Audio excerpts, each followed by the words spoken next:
In our open session from November 12th. We have no final action to report from the closed session. There was no action taken. So we are going to pick up our meeting on 10.4, reopening and return to school. So I'll let Becky say a few things and then we'll open it up for board discussion and or any public emails that could come in during the topics. So on Monday, our governor announced that all counties who had a week of purple were returning to the purple tier. And that was us. That was Fort Bragg Unified. We did not open while we were in the red tier. So we are back to waiting for red tier status in order to reopen. So at this time, the board is unable to reopen our schools. I did send out a parent square message to all of our families and staff. I sent out an email to all of you.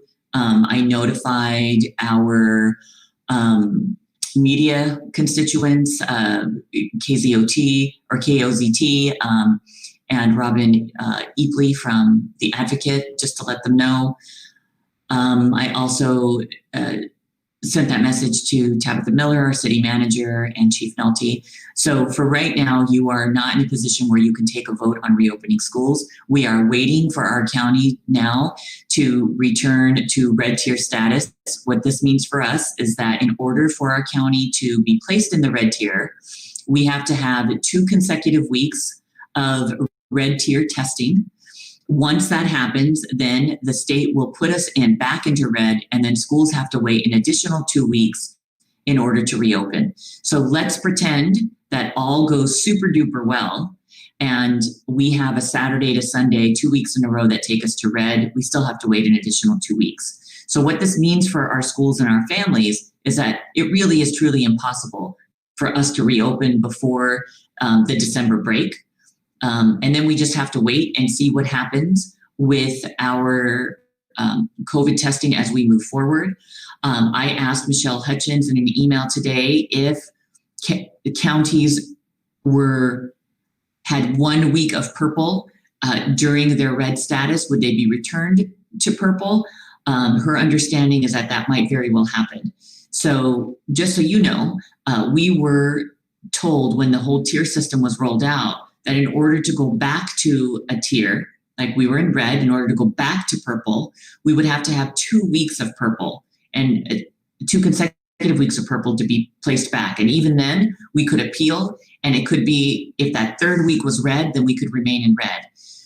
The governor, in response to the numbers that was happening in our state, kind of removed that stipulation. So we're not sure right now what it means for us if we go back into purple. But for right now, what I do know is this, that we are unable to reopen schools at this time. We are unable to reopen schools safely before the winter break. So now we wait. We go back to the original plan of when we hit red tier status. If our regular board meeting is timed well enough that you can make that decision then that's where it will happen. If the regular board meeting is not timed in a place where we can make that decision in a timely manner, then we can convene a special board meeting with 24 hours notice to the public so that you can come together and make that decision. What are your questions for me?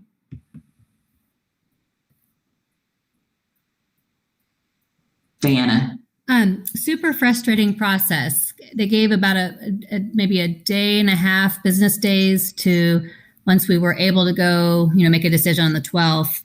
Even if we had all our ducks in a row, it would have been impossible to have opened.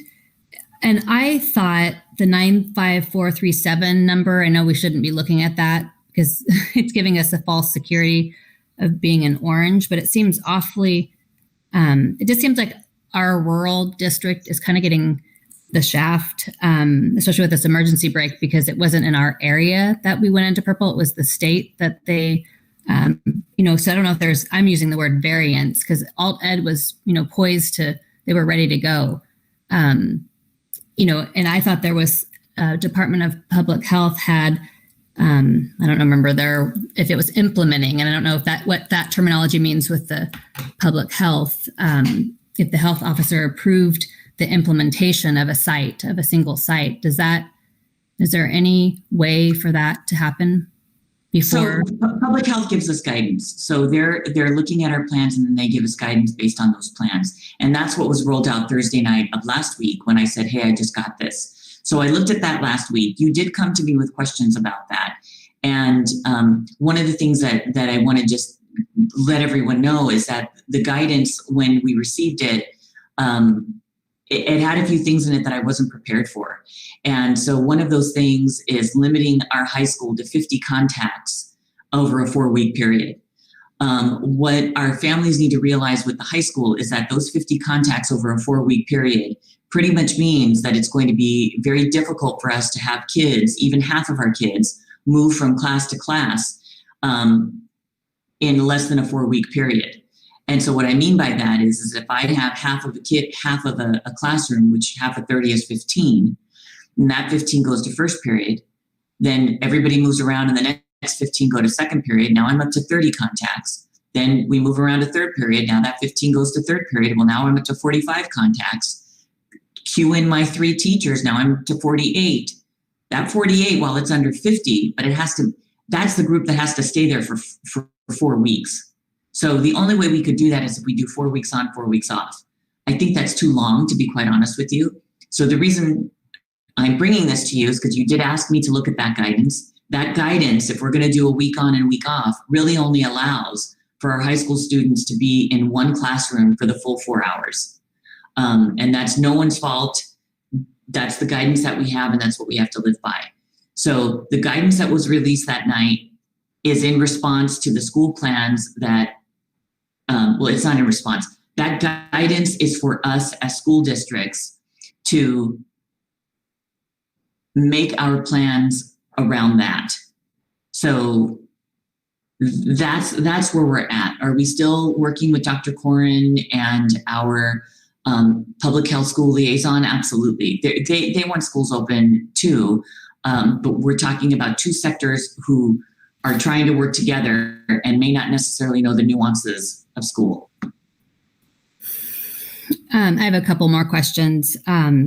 So is the Rancho Rural, do we have that support anymore? Because I feel like we're waiting in line. We missed it by just some days, and we're waiting in line with the district. Elk Grove is 65,000, Oakland Unified is 37,000. It seems like there should be a variance for a school district under 2,000 that because it doesn't make any sense. I mean, the questions that I begged to ask, the state is closed and in purple, but we can open up, with a waiver with elementary school. Students' work permits are not suspended. They can work 20 hours a week, or they could work an 8-hour day. And local businesses and community safety has not been compromised by employing students. That makes no sense to me. And I feel I agree. And Diana, I have to tell you, I asked specifically about the Rancho document, and the response that I was given was that the Rancho document was not approved by anyone in the county, and that document is not something we can refer to or use. So we're kind of stuck, and I fully respect Dr. Corin's position that he's in. I know that he's trying to keep us all safe. The hard part is under the guidance, we can't bring high school back in any kind of an alternating class campus fashion. And we have to go by that guidance for right now. And I have one last question. So Dr. Corin spoke this morning at the Board of Supervisors, and I watched it this afternoon, and he stated that he's working with principals and school board members. And I know there's 12 districts in our county. So I don't know, I just want to ask, are we having our principals, and is there a school board member in our district that's working with Corin? I've only been to a few meetings with Dr. Corin through a Zoom. I saw him a few weeks ago in our superintendent's meeting. To my knowledge, none of you have worked personally with Dr. Corin, nor have I been invited to bring in school board members or principals. Lisa Fredrickson is our main person. She is our conduit to him. She's very sweet, hardworking. She's the conduit. She made the comment at our last meeting that she wasn't able to have an opinion on this. She is the communicator between schools and Dr. Corin. So for right now, we're kind of stuck between a rock and a hard place. Well, if he's referring to us in public meetings that he's working with us, can we ask, is it Lisa or Leslie? I'm sorry. It's Lisa Frederickson. Lisa, can we ask her to ask him to change his verbiage so that he's not implying that we really have a say in what is happening? Sure. I have no problem emailing her. Okay. Is that okay from the board? I mean, it sounds like he's referring to us in a capacity that we're not involved in. And he may be working with other principals and other boards. Mary? Oh, I was just going to say, or ask if someone from our board or, you know, our people can be involved. It seems like we should be a part of that. Okay. And I lied. I have one more question. Would it be helpful? I know other schools have given, and this is in your job capacity, because you closed schools 2 days before they, you know, the state told us to shut down and back in March. Do you think it would be, we could discuss it as a board? You know, we had a meeting last week and had input, and we, you know where we're at with the MOU, or maybe we don't, you know, the bargaining unit, to give Becky authority if we move into red. I mean, because it was such a quick transition, is that going to be helpful, or do we still want to do the public comment, since we're not doing a waiver system that gives the whole transparency and it gives people public comment? Do we want to discuss if that's a route to go, or if we should just say we're going to do a special when we're in red? So my understanding, sorry, I got in and out there. My understanding, Diana, is you're asking if it would be helpful if I had the authority to open school without the board? Well, you'd have the authority to start doing the stuff that we can't help you with, in the sense of if you need to, well, it doesn't really help, I guess. I'm just throwing something out because I just felt like it was such a disservice. Although, you know, last, Thursday, we didn't do our due diligence. We didn't know what the health orders that Corin was throwing out, if we could meet them, as a district. So it felt like we couldn't vote then. I just feel like it was a dirty trick of the state to say that we're in red and it's, we're healthy. We can do a waiver if we wanted to, even in purple. I just don't know how we could have prevented. I just was trying to give more local control than having it be at the state mercy, because we'd have control if we were, filing a waiver at the elementary school level with our other schools. So the only real option we have is that when we move to red, that we open a school. And if we opened any school, then we would have been deemed open and we could continue to open even if we paused. Mm-hmm. So if Alt-Ed is ready to go, then when we have the ability to open, we'll make sure that Alt-Ed is still ready to go. I want to make sure that we have people adequately prepared. I agree. But I don't know if anyone else has any comments. Okay. I think, Mary, didn't you unmute at one time? I just was saying that I thought that we should ask about us being included on that Dr. Corin's, whatever he's calling that, committee or group that includes school people. I don't know if he has a committee. I think, I don't know if he's been meeting with other boards other than us. He might very well be within his purview to say that he's been working with boards and principals, because maybe he's been meeting with other boards and principals. Right. It just hasn't been our boards, our school board and our principals. It's been me. And I tried to set up a meeting with him and Lisa and Dr. Miller, and haven't been successful with that. So, but I tried once. I didn't try 3 and 4 times. But I also know that all of us are busy, so I don't know what the answer is on all of this. Well, and I think if Lisa can tell us if he is working with other boards and we just know it's not us, that we just have that fact, so that if someone asks us in the grocery store, "Oh, I hear you're working with Dr. Corin," but really, no, that might be Point Arena or Ukiah. So I think that information would just be helpful for us. Okay. Is everybody okay with Becky? I'm getting some nods down on my list. Okay. And just, you don't have to do anything But if you could ask that in your next meeting, that would be great. Okay, do we have any public comment through the email, Anna? We have no public comment. Okay. All right, so I believe we are falling back to our previous meeting's discussion where there is no action going to be taken. And that, as Becky said, we will convene a special board meeting with 24 hours notice if the time comes when we can pick a date to open schools. Okay. All right, if there's no further questions or discussion from the board or the public, we'll just pause a minute here because I know there's a delay.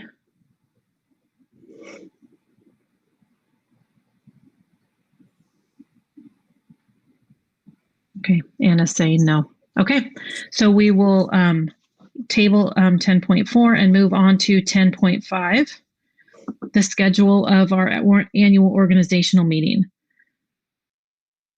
And I believe this is where we are going to determine if we're having a December 14th or a December 15th meeting, correct? So just to give everyone the background, we originally scheduled a meeting on December 14th and December 15th because we were told that our LCAP was going to be due at that time, that we'd have to submit it to CDE prior to December 30th, and that it would take 2 meetings to do that, 2 regular meetings, one to hold a public hearing and then one to approve it. And that there had to be a minimum of 24 hours between those 2 meetings, which is why we had a regular meeting scheduled on the 14th and a regular meeting scheduled on the 15th. So now, because there is no LCAP, we have our learning continuity and attendance plan, which you've already approved, and you actually reapproved it again at this meeting with the budget additions. So now we come to our organizational meeting for December.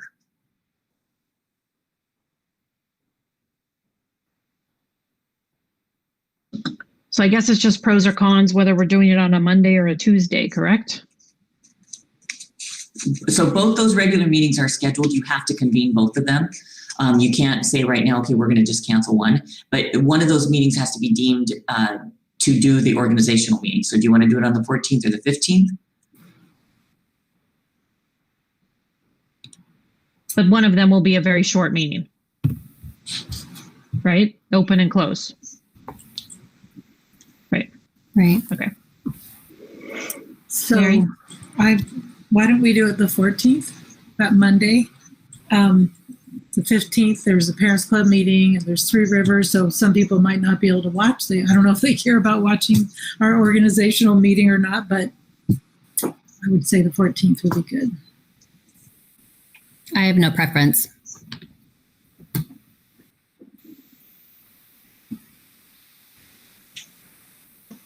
So does someone want to make a motion? And just so the public knows, I had a very interesting conversation with my husband. Kathy, as the president, doesn't get to make a motion and she doesn't get to second. So. Well, I will move that we have our organizational meeting on December 14th. I will second. Okay, thank you. And any further discussion or public comment from? Okay. All right, Anna. Okay. Trustee Schneider, Yes. Trustee Matson, Yes. Trustee Makela, Yes. Trustee Paoli, Yes. and President Babcock. Yes. Okay. All right, so we are moving to 10.6, the Comprehensive Support and Improvement Plan. So Noyo High School was placed in CSI, Comprehensive Support and Improvement, because of their suspension rate from 1819. And so with that, they qualify for federal funds for professional development that we have been accessing. And in order to tap into those funds, we need to have a CSI plan, a comprehensive support and improvement plan to show how we are going to be using those plans. How are we going to be using those funds and improving our dashboard so that they don't fall back into this tier. That plan is embedded in their site plan. And if we had a regular LCAP, you would have seen the addendum that you see in this report in the board packet. Those questions, those prompts were actually in our regular LCAP that I would have answered, but because there is no LCAP approval, it has to come to you. We've submitted this to the county, but it needs to be submitted with an approval date. So we met the timeline of getting these prompts to the county by October 30th. The question now becomes, do you as a board approve them? You get to look over them and ask Connie or I any questions that you may have. You have Noyo's site plan because their CSI funds are delineated in their site plan.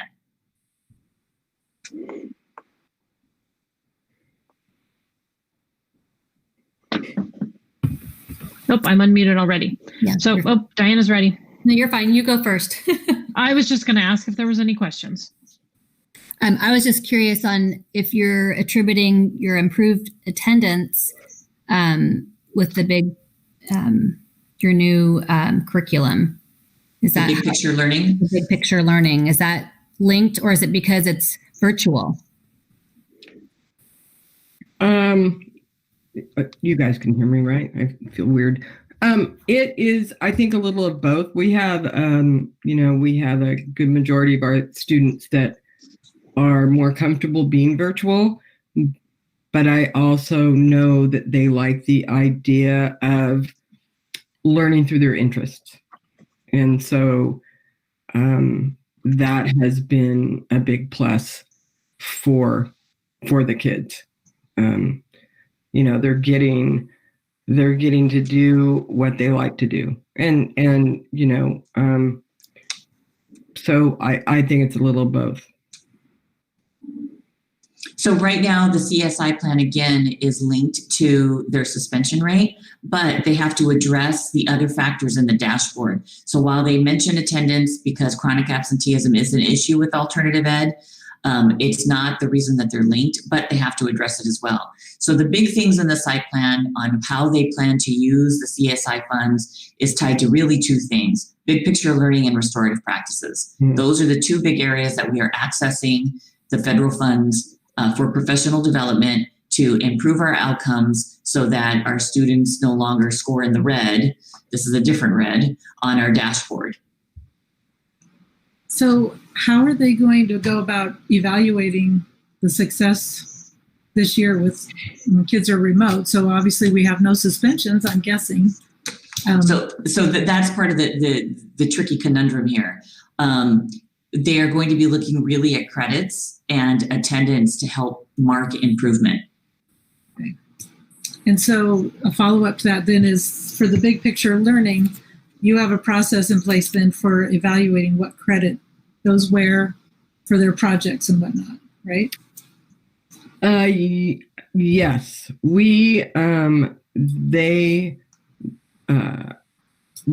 right now we have a rubric that is used when they do their exhibitions, which are at the end of every quarter. And through those rubrics, we then, there's goals in what's called their learning plan. And those goals coordinate to,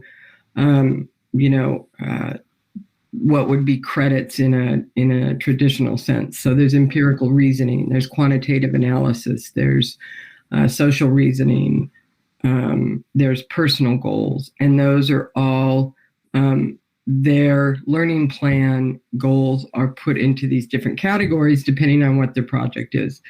So after they present their exhibition and they're awarded their credit, we look at where in the learning plan goals that fell and issue credit accordingly. We just did our first one, last quarter. Kids earn 15 or more credits, most of them. Great. Okay. Thanks. Yeah. Other questions? You're running this meeting for me, Becky. Sorry.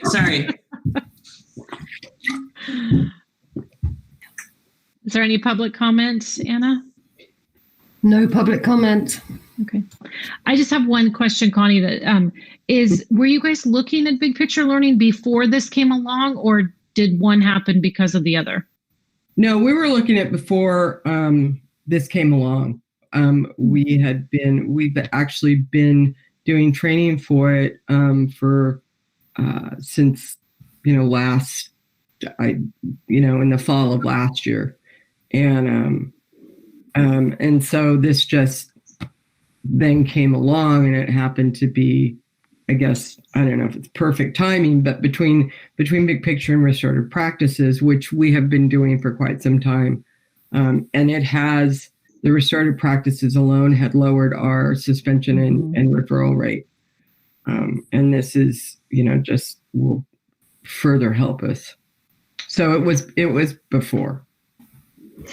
And just to give you a timeline, Kathy, their first Big Picture Learning training happened in December. We were placed into CSI in January. Yeah.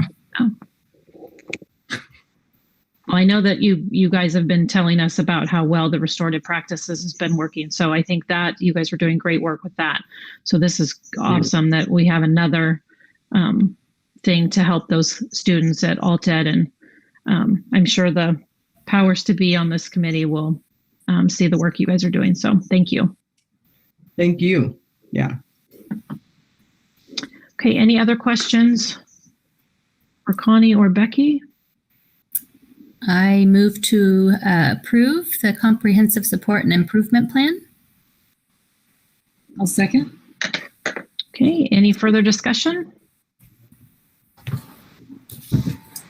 Okay. Okay. Trustee Paoli, Yes. Trustee Makala, Yes. President Babcock, Yes. Trustee Mattson, Yes. and Trustee Schneider. Yes. Okay, thank you. So we're going to move on to 10.7. Resolution 20-21 for the Stay Well Plan. And I don't know if Becky or Wendy. I'm going to go if that's okay. We will pause. Thank you very much, Connie, for coming. Thank you, guys. Bye. Night. Okay. So it looks like Wendy's unmuted and ready to roll. Yeah, this is just an annual resolution that we do every year stating our intention to continue to work with as part of the Stay Well Health Plan JPA. Anything from the public? No public comment. Okay. Just want to check. Does the board have any questions for Wendy or staff? Okay, then I'll ask for a motion. I'll make a motion. We approve item 10.7, resolution 2021 Stay Well JPA agreement. And I will second with the date change. And then the last line has a weird typo. So I'll second it with the revisions. It says I certify the foregoing is a full day. I think the day needs to go. Yeah. Okay. Any further discussion? Okay, Anna? Okay. All right. President Babcock, Yes. Trustee Paoli, Yes. Trustee Makala, Yes. Trustee Schneider, Yes. and Trustee Mattson. Yes. And Anna, would you like that signature tomorrow? Will you be ready? I can be ready tomorrow. Yes. Yeah. Just swing by. Or you just email me when you're ready. Okay. Okay. Will do. All right. Okay, 10.8 is certificated staff request for leave for 21-22. So it's just approving a leave of a staff member. I don't think there's any questions, but I will open that up if there is one. And any public comment? There is no public comment. Okay. Anna, do you have a question or are you going to move? Oh, okay. I'll move that we, I wasn't doing anything, but you're sure. I'll move that we approve the certificated staff requesting leave of absence for the year 21-22. I will second. And any discussion or public comment? No public comment. Okay. Trustee Schneider, Yes. Trustee Matson, Yes. Trustee Makala, Yes. President Babcock, Yes. and Trustee Paoli. Yes. Okay. 10.9, our board policies. We hashed through these in detail at the October's regular board meeting. So now they're here just for approval, unless anybody had any, anything come up for them in the last month. No, I think most of it was law, and then I think option 2 was the nutrition program compliance was the only really change or choice. Okay, and I'm sure there's no public comment, but we'll ask anyway. Absolutely none.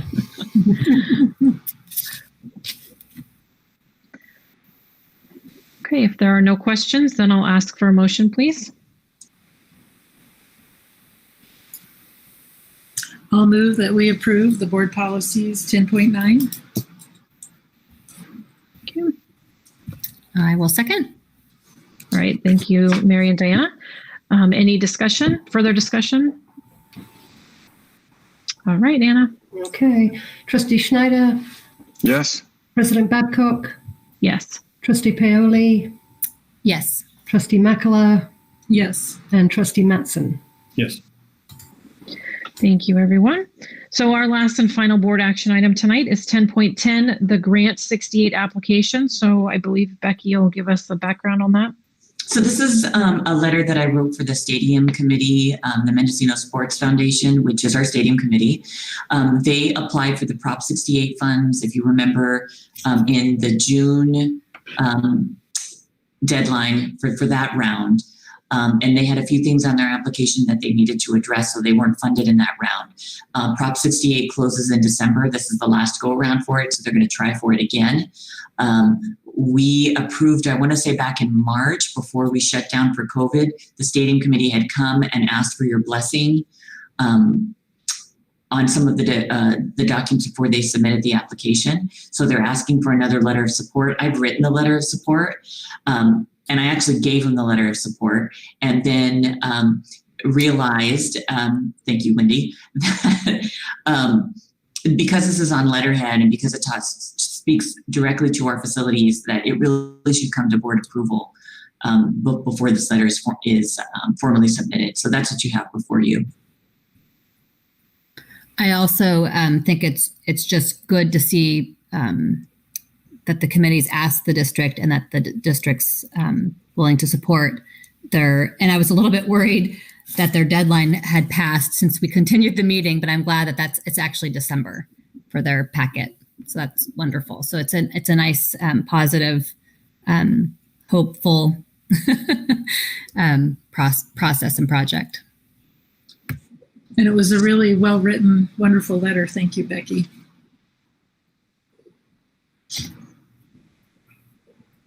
Becky, when did they start the stadium project? How many years ago was it? I want to say that the stadium project began in 97, 96. And it was before that. I'd only been here a few years when it started, so it was probably 92 or 93 when it started. Okay. So The first graduation was in 99. Okay. Yeah, that's amazing that they're keeping this thing going. So thank you all for a lot of work. Yeah. Do we have any public comment, Anna? We do not have any public comment. Okay. Thank you. Any other questions for staff? Okay, so if we support the letter being submitted, I'll ask for a motion. Make a motion, we approve the Prop 68 grant application. I'll second. Thank you. Any further discussion? Okay, Anna. Okay. Trustee Schneider,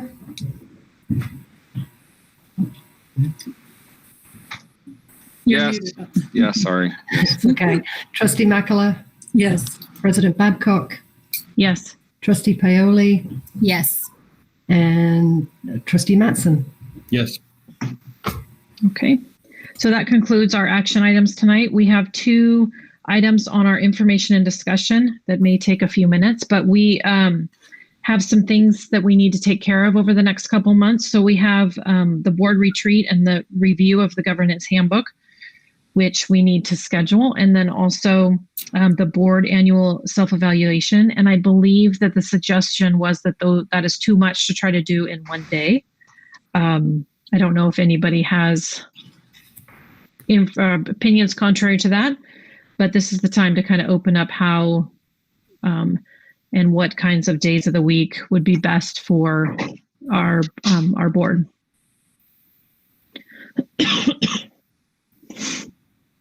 So I think last year, didn't we do it we did a retreat like at noon on a weekend? Mm-hmm. Isn't that right? Yes. And I think we did try to do both in one day and we didn't get done. Mm-mm. Yeah. So I feel like a Saturday worked well, but I don't know how that is for everybody else. So we still can't come together. We'd have to do it remotely. Mm-hmm. Yeah. Weekends are generally really bad for me right now. Just because, yeah. You might want to consider, do you want to use that regular board meeting on the 15th to get a chunk of it started? Do you want to just convene that meeting and call it quits? Do we want to look at a couple of day meetings? Kathy's going into tax season here soon. So we want to, if we want to do this, we need to do this before she becomes impacted. Right. We could do a morning meeting on a Monday or a Tuesday, if that's better for people. We could. I mean, I could do weekends if it's short, like in the morning, like 10 to 1-ish. But if it goes much longer than that, it gets really tough. That seems like enough time for, one, like a 10, 1. I like that a lot. That would work for me too. To make it work for you, Scott, don't stress out about having to run out the door at 1 to get to work. Yeah, I would. And Saturdays are much better for me than Sundays. Mm-hmm. Okay, well, maybe Anna can look at Becky's calendar, because some of the kind of the board retreat part is probably where you need to be. But if you want to do a doodle for a couple sessions on weekends. I would prefer it not to be the Martin Luther King weekend because it's a long weekend, and I would rather keep those 3 days sacred. Well, Anakin can, check your calendar first and then send out a few things. And I wouldn't be opposed to maybe trying to do some of it on the 15th just to get started if we think, because the board will be reinstated by then. Or Right. sworn in. The board will be sworn in. And do we have, have the election results been certified? No. We're still waiting for that. Our math teacher, there really wouldn't, that the divide is too far for them to be that many mistakes. I don't know elections that well. I don't know how many absentee ballots were remaining. I believe that the election is supposed to be certified on the 25th, 26th. They have 28 days. 28 days from election day, so right, December 1st. Well, I just want to make sure my calendar. Because I think that we could start the self-evaluation on the 15th for sure, and then see if we get the governance handbook. I'd rather have 2 shorter meetings than a really long one meeting, just because we all start kind of losing our attention. Because early in the week, right, Scott, is okay? So if we kept those Monday, Tuesday, both Monday and Tuesday? Yeah, Tuesday, Wednesday is best, but I'll make it work. Okay. And then we could get started and then pick a Saturday to do follow-up, either in December or January. Does that sound good? Mm-hmm. We'll have Anna.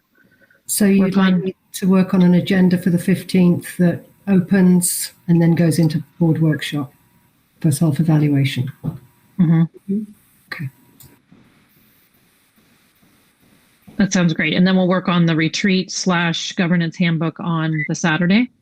Does that sound good to everybody? Mm-hmm. Okay. And All so, right. Kathy, should we start looking at that evaluation document ourselves individually to come bring to that meeting? Yes. Okay. So what we normally do is Anna and I tried to do it in Google, so we'll see. We'll go back and look at that again and set that up. But meanwhile, yes, you can go. And I mean, does anybody remember that there was anything we wanted to change? Because then we would need to do that at the 15th and then actually complete it at the workshop. But I don't think we had any big concerns. Well, can we also just try to be mindful of your time, but to look at our notes, and if there is any changes, it's just more like boilerplate, and we can just email you, the president, and then it can be changed without having to discuss it in open. Just to point out, like, this is what my note said, change Right. 1 to whatever. Mm-hmm. And that meeting might be a little tricky because I don't know if Anna will be here and available. So she's, like I said, moving on to greener pastures. So just be cognizant of that. Okay. I have a little bit of experience with Google Forms, so I may be able to get the data out of there. I can definitely do that. And I will still be here until the Friday prior to that, and I will still most likely be close by for assistance. So feel free to reach out. Oh, we will. She's still good to us no matter what. Look at her. Okay, so Thank I you, will send Anna. that document back out if some of you don't know where to obtain it from, and we'll review it and have that for the 15th. Well, we'll do it before the 15th so that we could talk about it on the 15th. Sorry, spinning a little bit there. Okay, so are we good on the dates and how that's going to fall out, those 3 things? Mm-hmm. Yes? Okay. All right. Then advanced planning. Does anybody have any suggestions or things that need to be brought up? Yes, Diana? So I just wanted to make sure that the bond, I know there was a presentation that got loaded up at the, kind of a last minute, and I just don't want to get casual with that. I want to make sure it's on the next meeting, just because people need to know what the process is, so that if there are any kinks, that they're staying, that we're being very transparent with the people that they're paying for this. And so I just felt like, I think we were so focused on the reopening that I want to just make sure whatever there is to present, and if there's pictures, that's always helpful. That's one thing I learned with MIG, is that during a bond you have to be really transparent. So if something does come into snags, that they know about it. I can reach out to Jim and Keith and see if they're available for December 14th so that they can update you where we are in the process. And it wouldn't necessarily have to be the architects, because I don't know who prepared the presentation. They did. Okay. Oh, they did. Okay. So, however, I mean, it doesn't have to be. Because I know though now it's easier for people to travel to Fort Bragg. I'm not too worried about asking because we don't have travel. They can pop in and pop out. Okay, thank you. Do we have another meeting scheduled, Becky, for that? I have to go look at my calendar. I can't say off the top of my head. I haven't seen anything. So. I haven't seen it either. No, I think what we did is that they are now going to take all the input, and then when they're ready to show us some plans, I think that was the next stage. Do you remember that in the meeting? So I think we're waiting for the next stage. Okay.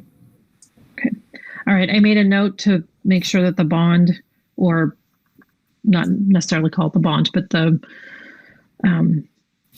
revitalization project be on the agenda. Is there anything else? I just have a few announcements when we're ready. Okay. I think we're ready. Tonight, we normally we have somebody going to the Three Rivers, but we were here tonight, so we couldn't do that. And then I went through and crossed off what's happened, and then what doesn't really affect us showing up, because we're not going to Google Meet bomb a parent-teacher conference. But it looks like the next thing would be Tuesday, December 8th. Is a Parents Club, Dana Gray Parents Club meeting. So could we have, Jerry's on that, thank you. And the Fort Bragg High School Site Council meeting is getting changed to December 1st. So it got moved from today, so I'll attend that. Won't be on here because it just got moved. And then I don't know if the awards is something that's going to be virtual. Becky, do you know the first trimester Dana Gray, is that going to be something people can watch? It's going to be virtual, but I'm not sure how they're doing it. I can ask Mr. Kale. Okay. And then we have our 2 board meetings. So I guess we've just got 2 things. And Kathy, I just wanted to say that, so DLAC was going to be tonight.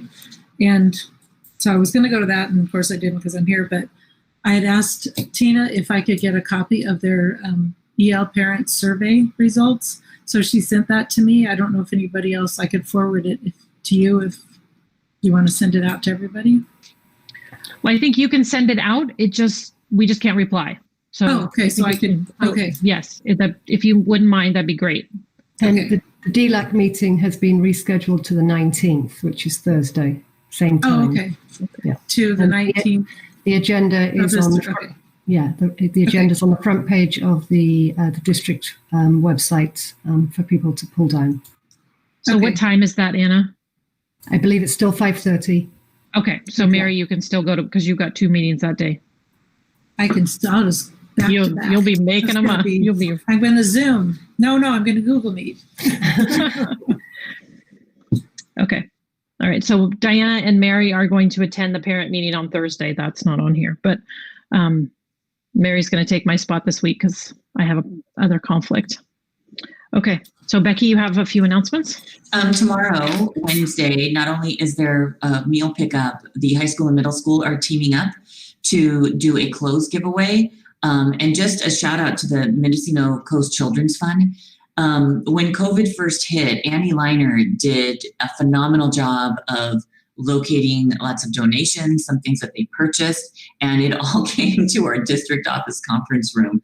And just mountains of brand new clothes from Levi's, from Old Navy, from Gap, really quality footwear, quality jeans, new denim, Hanes. So there's underwear, socks, blue jeans. There are T-shirts. There are tennis shoes.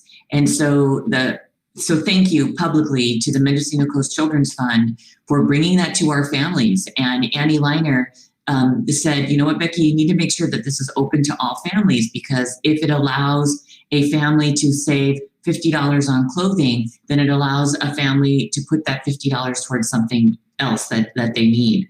So there's a clothes giveaway tomorrow for middle school and high school. And the reason it's middle school and high school is because we took all the clothes in the conference room, and Annie Liner and her wonderful elves, her wonderful worker bees got together, and they sorted all the clothes by sizes so that it was appropriate for the age groups.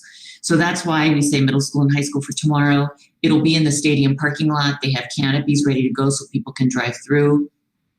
So just know that that's going on tomorrow. They coordinated purposely with food pickup so that you could get your meal bag and then drive right over to the stadium. The other announcement is next week, the Wednesday before Thanksgiving, we will not have any food pickup that week. School is not in session, so there won't be any meals, but the food bank is ready to go. So if we have families who need food, the food bank is ready to go with food for Wednesday. The food bank also has sleeping bags. So if we have families, and it's not necessarily for families who are homeless, or sleeping bags are a great resource. If you need to isolate children who are sharing a room because of COVID, and a sleeping bag will help you do that. They can sleep in the living room or in another place. If you only have wood heat and don't have a whole lot of wood for the winter, a sleeping bag makes a great comforter. So we do have Annie Liner and the Children's Fund has sleeping bags available for families. Right now, the food bank has some, and we're going to be getting some here shortly. So let your school nurse or counselor know. Yes, Anna. Actually, they arranged the sleeping bag pickup a little differently this year. And what they've done is we've created vouchers, which the Redwood and Dana Gray counseling staff have in their offices.